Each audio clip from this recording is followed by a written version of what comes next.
Alright friends, just a little video here to talk about gingerbread houses. And the reason we're talking about gingerbread houses is not so that we can learn to make great, awesome gingerbread houses, even though these are great and awesome.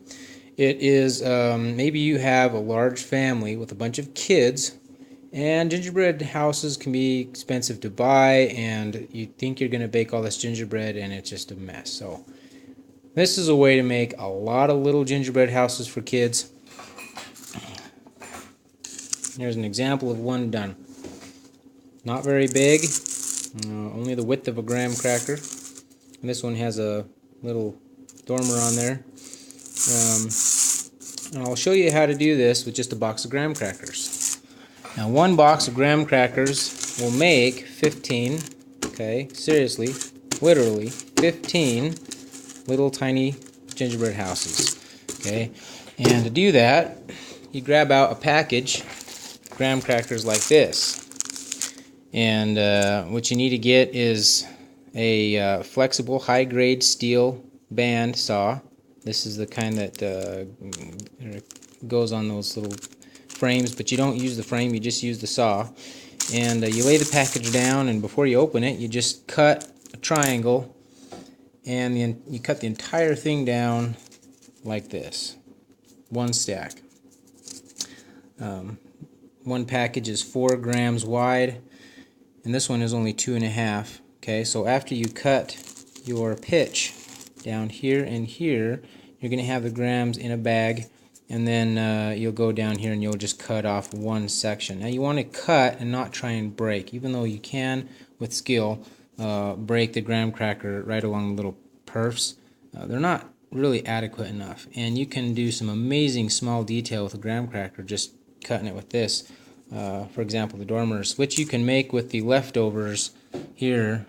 These make great dormers, the little triangles that you get off of the corners here when you cut the graham cracker.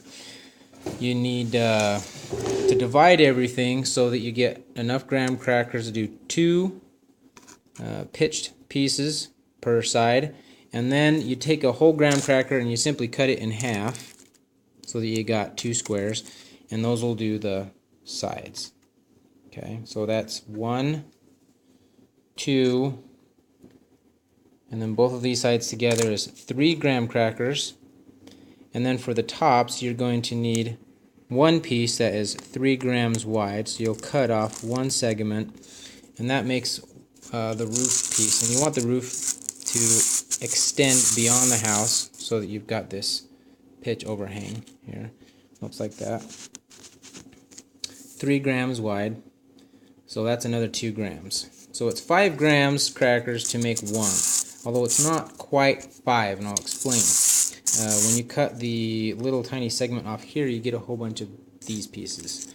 And you take 2 of these pieces and you put them together.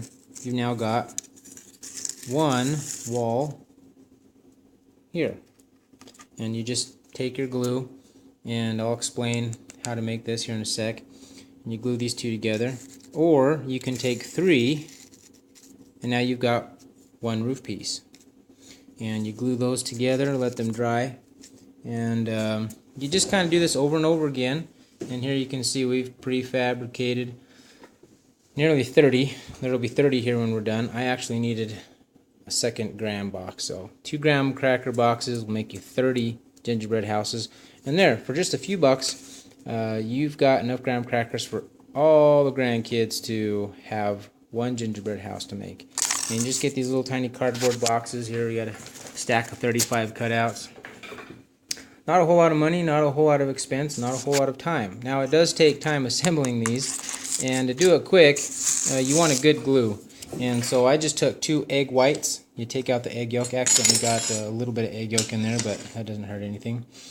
And then you put in half a bag of powdered sugar, and you keep adding a little more until you get it to the consistency of Elmer's glue. Alright, so you're gonna, once you cut these, now you may not be a precise cutter, just like I'm not, so the pitches here are not going to be even on both sides exactly. So instead of trying to worry about that, you're just going to cut it best you can, and then fold it back, okay, and that'll keep even sides on the same side, okay. Then you take your glue here, and this is just made of 2 egg whites and some powdered sugar. If you get it a little bit too thick, you can thin it down with just a tiny bit of water and mix it thoroughly. And better than those frosting bags, I found these ketchup bottles to work phenomenal. I mean, they're really the best. Okay. Then you grab yourself your, oh, you know what? I ran out of the walls. I'm going to have to glue these here. So you just put some glue on the side of one of these.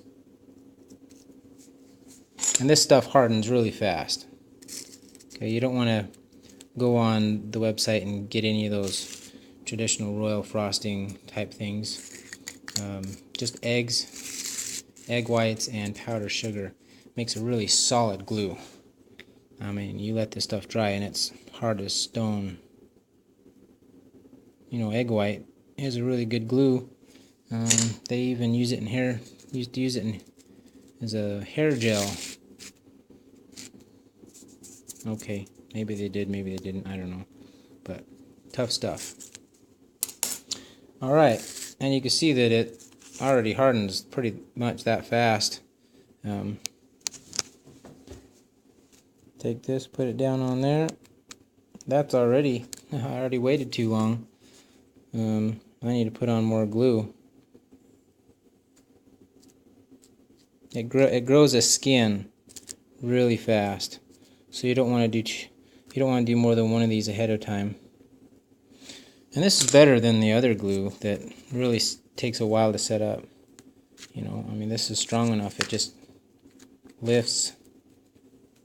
Literally lifts the whole thing up. See if we can, I'm trying to do this with one hand. That's why I'm doing this here. Boom. Bada boom. See how it just kind of sticks? And you take this and set it up.